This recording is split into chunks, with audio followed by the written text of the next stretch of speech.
ইঁদুরের উপদ্রব থেকে বাঁচতে আজকে ছোট ছোট দুটো টিপস শেয়ার করেছি আজকে ভিডিওতে। তো আশা করি ভালো লাগবে, তাই পুরো ভিডিওটাতে সঙ্গে থেকো এবং নতুন বন্ধু হলে চ্যানেলটি সাবস্ক্রাইব করে অবশ্যই পাশে থেকো। ভালো লাগলে একটা লাইক করতে ভুলো না। বাড়িতে যদি ইঁদুরের উৎপাত হয় তো সেই বাড়ির যত আনলায় থাকা জামা কাপড় বলো আর বাইরে থাকা বই খাতা কাগজপত্র সমস্ত কিছু এরা কেটে ছিঁড়ে একাকার করে দেয়। এদের উপদ্রব থেকে বাঁচতে আমরা অনেক সময় বাজার থেকে অনেক ওষুধপত্র কিনে এনে থাকি, কিন্তু সেইভাবে ফলাফল পাওয়া যায় না। সেই কারণে আমি এই যে টিপসটি ব্যবহার করেছি, তোমরা বাড়িতে এই টিপস ফলো করে দেখো, অবশ্যই ভালো ফল মিলবে আশা করছি। এদের জ্বালায় তো রান্নাঘরে কোনো খাবার দাবার রাখা যায় না, একেবারে ফেলে খেয়ে নষ্ট করে একাকার করে দেয়। তো চলো ফার্স্ট টিপসটি তোমাদের সঙ্গে শেয়ার করি। এরকম একটি কাঁচের পাত্র নিয়েছি আমি, তোমরা চাইলে যে কোনো প্লাস্টিক কন্টেনার নিতে পারো। আর তার মধ্যে আমি নিয়ে নিচ্ছি বেসন। তোমরা এখানে পোকা ধরা বেসন, আটা, ময়দা যা খুশি ব্যবহার করতে পারো, যেটা নষ্ট হয়ে গেছে সেই ধরনের কিছু ব্যবহার করবে, ভালো জিনিস ব্যবহার করার কোনো প্রয়োজন নেই। তো সেই আমি যে বেসনটা নিয়েছি তার সঙ্গে দিয়ে দেবো 1 চামচ মতো বেকিং সোডা, যেটা প্রায় আমাদের প্রত্যেকের ঘরেই থেকে থাকে বেকিং সোডা। আর বেকিং সোডা দেওয়ার পর আমি নেব একটু হারপিকটা দেখো, এটাও প্রত্যেক ঘরে থাকে, কিন্তু আমরা কি করি, সব মেয়েরা সব টয়লেটে দিই না, একটু কিচেনের জন্যেও রেখে দিই। সেটা ঠিক তেমনই আমার এটা কিচেনে থাকা হারপিক। তো এটাও প্রায় 1 চামচ মতো আমি নিয়ে নিয়েছি। এই হারপিক আর বেকিং সোডার যে মিশ্রণে দেখো বিক্রিয়াটা হচ্ছে, এটাতে কিন্তু সহজে হাত দেওয়া উচিত নয়। তো সেই কারণে আমি একটা প্লাস্টিকের চামচ নিয়ে নিয়েছি। এটার কিছুক্ষণ পর হাত দিলে অতটা অসুবিধা হয় না, কিন্তু ফার্স্ট টাইম যদি হাত দেওয়া হয় একটু অসুবিধা হতে পারে স্কিনে কোনো। তো সেই কারণে আমি ফার্স্ট একদম প্লাস্টিকের চামচ দিয়ে একটু এটাকে ঘেঁটে নিয়েছি। তারপর এটা শক্ত হয়ে মাখা যাচ্ছিল না, সেই কারণে অল্প করে জল দিয়েছি। অল্প অল্প করে জল দিয়ে মাখবে যাতে ঢেলা ঢেলা না হয়ে যায়। বেশ আটা মাখলে যেরকম একটা ডো তৈরি হয় সেই ধরনের একটু ডো তৈরি করতে হবে। তো ফার্স্ট আমি ওই জন্য একটু প্লাস্টিক হাতে জড়িয়ে নিয়েছি, নিয়ে এটাকে ভালো করে হাত দিয়ে মেখে নিচ্ছি, না হলে একটু অসুবিধা হচ্ছে, চামচ দিয়ে তো ঠিকঠাক হচ্ছে না। তো সেই কারণে আমি প্লাস্টিক দিয়ে একটু এটাকে বেশ করে মেখে নিয়েছি। এটা আটা বা ময়দা হলে ভালো হতো, তো আমার এটা পোকা ধরা বেসন ছিল সেই কারণে নিয়েছি বেসন বলে, সেই কারণে একটু হাতে জড়িয়ে জড়িয়ে যাচ্ছিলো। তারপরে দেখো এই ডোটা তৈরি হয়ে গেছে। তো এটাকে আমি এরকম ছোট্ট ছোট্ট গুলির আকারে রেডি করে নেব। তারপরে কি বলতো বন্ধুরা, সবগুলো রেডি হয়ে গেছে।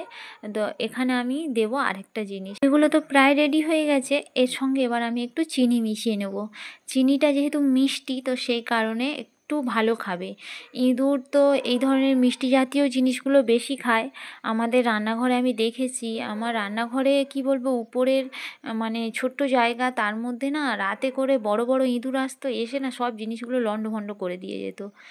তো সেই কারণে খুব অসুবিধায় পড়েছিলাম, যার জন্য আমি এগুলো করে আমি আগে নিজে ট্রাই করেছি, তারপর কিন্তু আমি তোমাদের সঙ্গে ভিডিওটা শেয়ার করছি।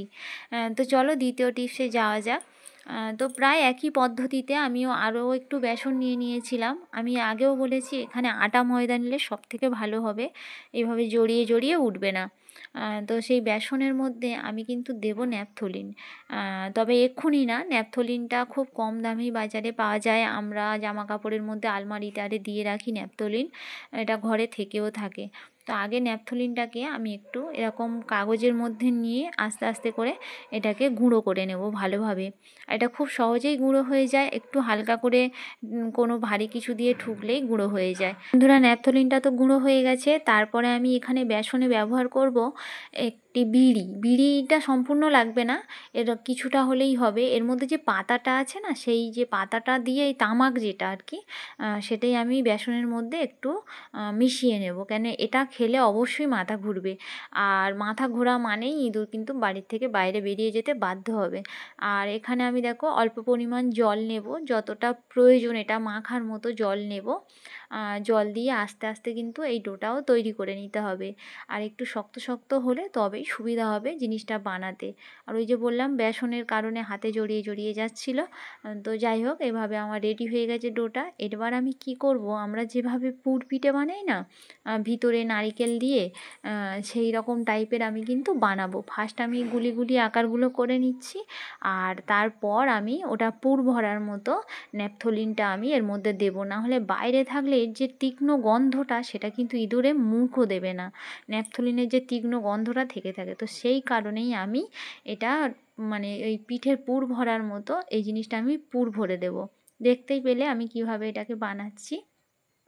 খুব সহজেই এইভাবে তোমরা এই জিনিসটি বানিয়ে নিতে পারবে। আর এটা এমন কিছু খরচও হবে না, ঘরে থাকা কিছু উপকরণ দিয়েই এই জিনিসটি রেডি হয়ে যাবে। ইঁদুর, আমার ঘরে যে ইঁদুরটা আসতো রাতে, মানে গেছো ইঁদুর বললে চলে, সেই ইঁদুরের উপদ্রব থেকে আমি বেঁচেছি। আর তোমরাও ট্রাই করো। তো এখানেও আমি কিন্তু চিনি লাগিয়ে নেব। একটু চিনি লাগিয়ে নিলে সুস্বাদু হবে, সেই কারণেই কিন্তু চিনিটা লাগিয়ে নেওয়া। মানে চিনি লাগালে কিন্তু খুব সহজেই ইঁদুরে এগুলোকে খাবে। আর আমার রান্নাঘরে ছুঁচো ছিল, জানো তো, খুব অসুবিধা হতো এগুলো রাখার পরে না, সেই ছুঁচোগুলোও মানে বিদেয় হয়েছে। তো যাই হোক, আশা করছি তোমাদেরও উপকার হবে। এবারে আমার যেখানে এগুলো দেওয়ার জায়গা সেখানেই আমি এগুলোকে দিয়ে দেবো। তোমরাও ঠিক এইভাবে রেডি করে জিনিসগুলো তোমাদের যেখানে ইঁদুরের উপদ্রব আছে সেখানে সেখানে দিয়ে দেবে। দেখো আমি এরকম একটা চালের জায়গা থাকে এখানে, সেই কারণে আমি এখানে দিলাম। অবশ্যই কিন্তু বাচ্চাদের থেকে সাবধান, আমি আবারও বলছি। আর এখানে এই যে বললাম আমার রাতে গেছো ইঁদুর আসে, সেই রকম জায়গায় এখানে আমি একটা দিয়ে দিলাম। এই ভিডিওটাতে তোমাদের যদি এতটুকু উপকার হয়ে থাকে তো প্লিজ কমেন্ট করে জানিও, আর লাইক করতে ভুলো না, আবারও বলছি। আর চ্যানেলে নতুন বন্ধু হলে অবশ্যই চ্যানেলটিকে সাবস্ক্রাইব করে পাশে থেকো। আবার দেখা হবে অন্য কোনো একটা ভিডিওর সঙ্গে।